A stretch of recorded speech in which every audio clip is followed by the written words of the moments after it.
ये दिसंबर की एक सर्द और हसीन शाम थी जब मैं और मेरा दोस्त यूनिवर्सिटी की पगडंडियों पर टहल रहे थे। हमें नहीं पता कि हम कल कहाँ होंगे, वो कहाँ होगा, मैं कहाँ होऊंगा, लेकिन इस शाम को हमने खूब इंजॉय किया। और एक शेर मुझे याद आया इसी हवाले से कि जब अगले साल यही वक्त आ रहा होगा, जब अगले साल यही वक्त आ रहा होगा, ये कौन जानता है कौन किस जगह होगा। इसके बाद जो शेर है इसमें मैंने थोड़ी सी मॉडिफिकेशन की थी। तो मेरे सामने बैठा है और मैं सोचता हूँ कि आलम हो में तू कहाँ होगा। यही जगह जहाँ हम आज मिल के बैठे हैं, जाने कल इस जगह कौन होगा।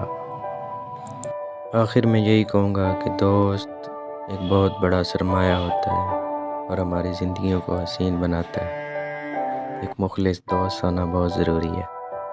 एक शेर से इख्तिताम करूँगा कि वफ़ा समेट लेती है ज़माने भर के रंजो गम, दोस्त अच्छे हों तो कांटे भी नहीं चुभते।